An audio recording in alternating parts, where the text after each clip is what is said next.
everybody and welcome to my channel. Today I'm going to be showing you how to crochet this join as you go slip stitch method.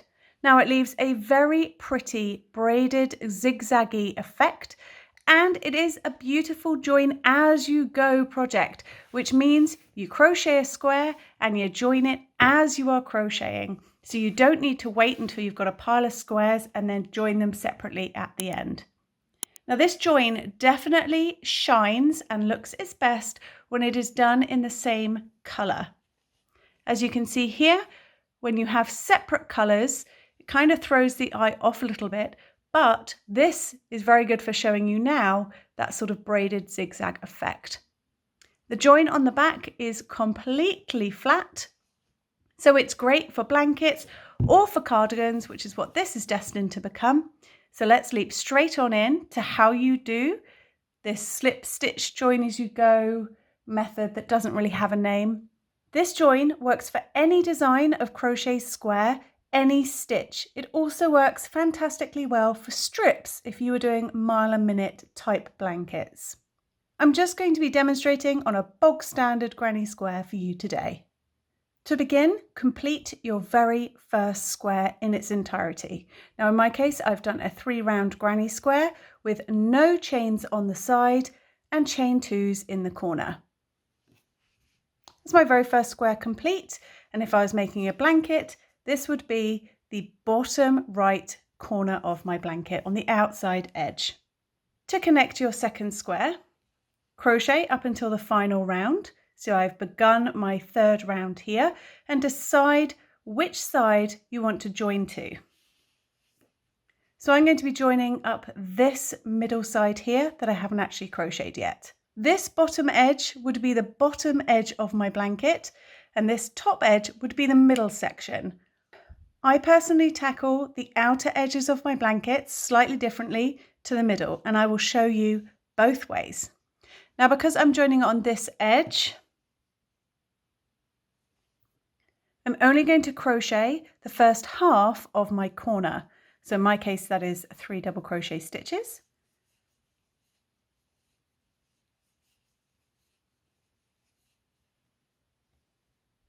Now instead of chaining 2, I'm going to chain 1 and I'm going to join to this bottom left hand section. Again, this would be the bottom or outer edge of the blanket.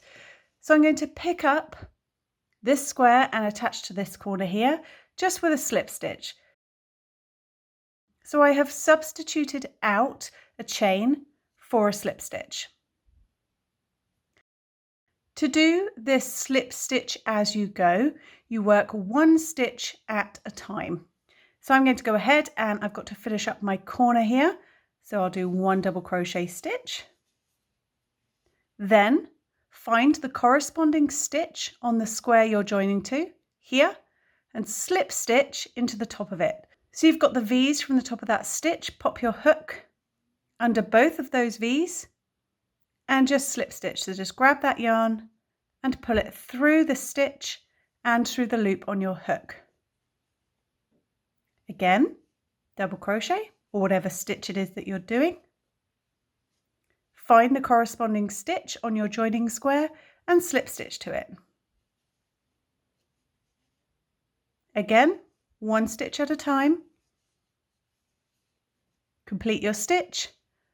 Find the corresponding stitch on the square you're joining to and slip stitch.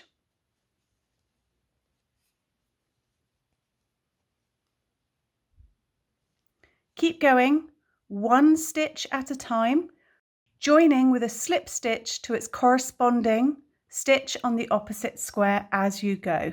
So make a stitch, find the matching stitch on your joining square and slip stitch. Make a stitch, find its matching partner, slip stitch. Make a stitch, find the matching corresponding stitch on the square you're joining to and slip stitch. You can see it creates this sort of zigzag braided effect, which is incredibly pretty and ever so slightly textured. So keep going, make a stitch, find its friend, slip stitch, make a stitch, find its matching friend, slip stitch.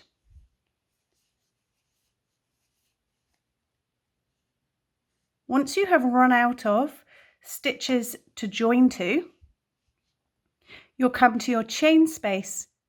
Now this would be working in the middle of the blanket. So you've joined directly to each other on the outer edge of the blanket, but in the middle, I like to join the next two squares diagonally to each other. It just gives quite a pretty little join. That's completely optional, but if you did want to have that same diagonal sort of join in the middle body of your blanket, then you do not join to the chain space. So you've slip stitched all your actual stitches together. This is my chain 2 space. I'm going to ignore it. So don't join to it like you do on the outside edge, just ignore it. And I'm going to go ahead and do my 2 chains that the pattern calls for and complete my corner with 3 double crochet stitches.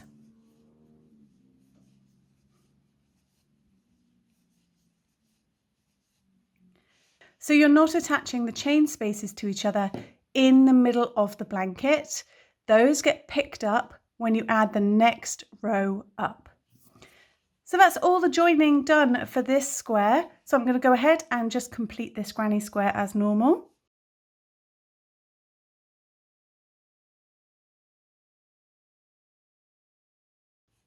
And I'm going to finish it off and cut my yarn.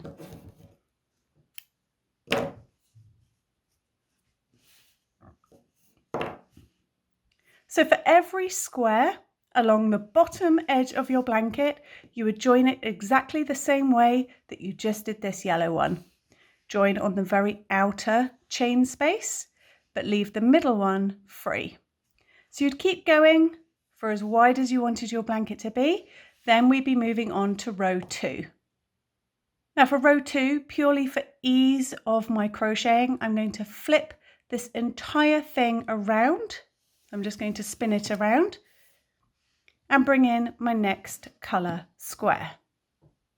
For the next square, you want to do exactly the same thing, make your square as usual, and then join on the very final round. So I've started it here, and for this one, I'm going to join along this edge. Now I'm going to imagine that this yellow square is the outside edge of my blanket, so I'm going to join it differently to how I do the middle section.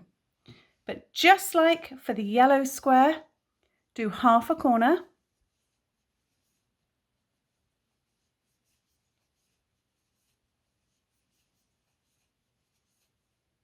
chain 1, and because I'm joining to the outside edge of my blanket, I'm going to slip stitch into that chain 2 space of the yellow square.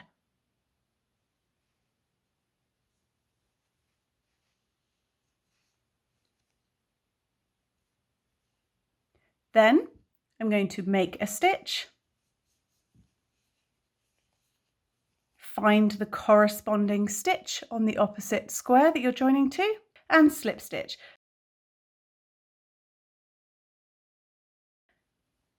I'm going to do this all the way along, just like I did on the yellow square, but stop once you have run out of stitches to slip stitch to.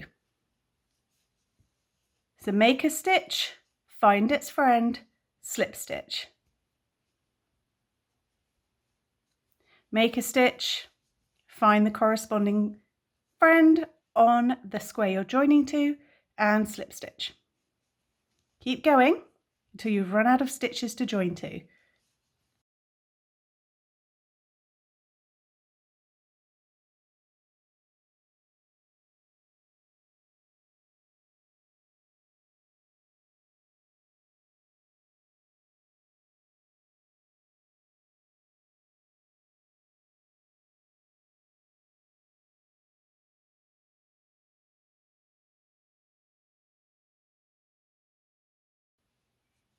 So that's my last stitch of this little joining side, and I'm at the meeting point of these chain 2 spaces in the middle of the blanket that are currently unattached. Now, as I mentioned, I like to join diagonally, so I'm going to chain 1, and I'm not going to join to this yellow square. I'm going to reach across and slip stitch into the chain space of the next square along, so this sort of pumpkin coloured square. I'm going to join diagonally to that one with my slip stitch.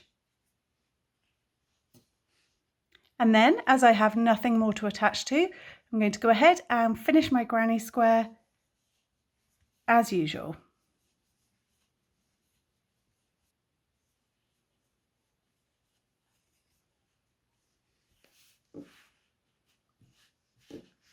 So I've spun it back around.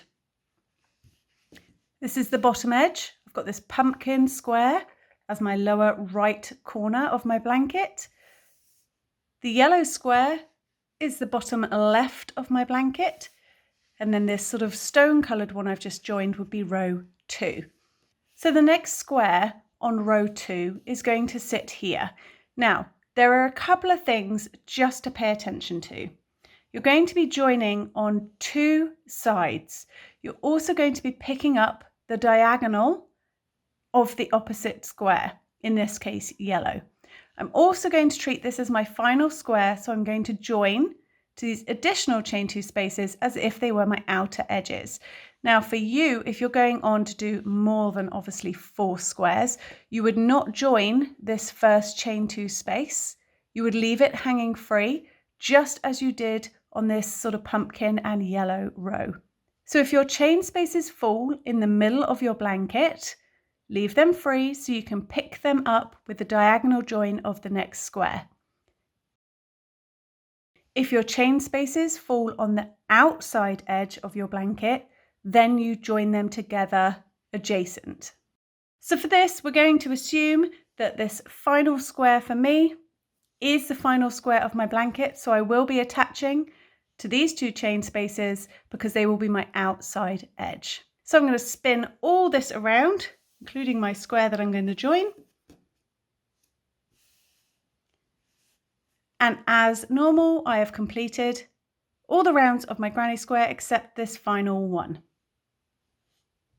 So just as normal, do half your corner and then make the decision, is it an outside edge or the middle of your blanket? If it's the middle of the blanket, do not attach to the chain 2. If it is the outside edge of your blanket, then attach it. So I'm going to go ahead and chain 1, and this is the outside edge of my very tiny blanket, so I'm going to slip stitch to that chain 2 space. Then make a stitch, find its friend on the square that you're joining to, and slip stitch. Make a stitch, find its friend, slip stitch. All the way down until you run out of stitches to join to on the first side.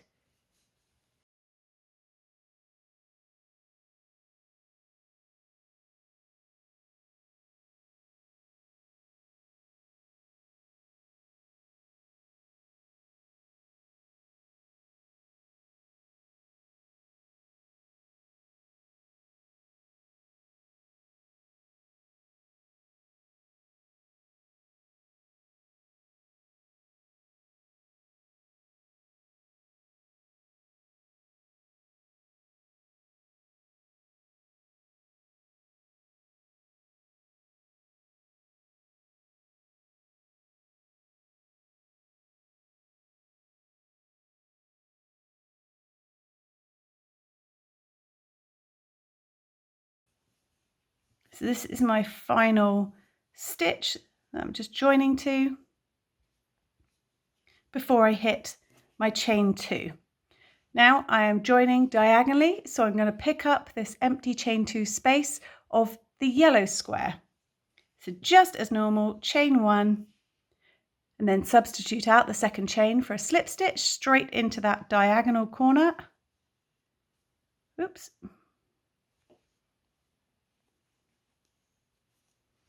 And then launch back into making a stitch, joining it, making a stitch, joining it, all along this remaining edge that needs joining. So I'm attaching to the pumpkin now. So I'm going to do a stitch, find its friend, slip stitch, make a stitch, find the matching friend, slip stitch. Keep going until you have no more corresponding stitches to join to.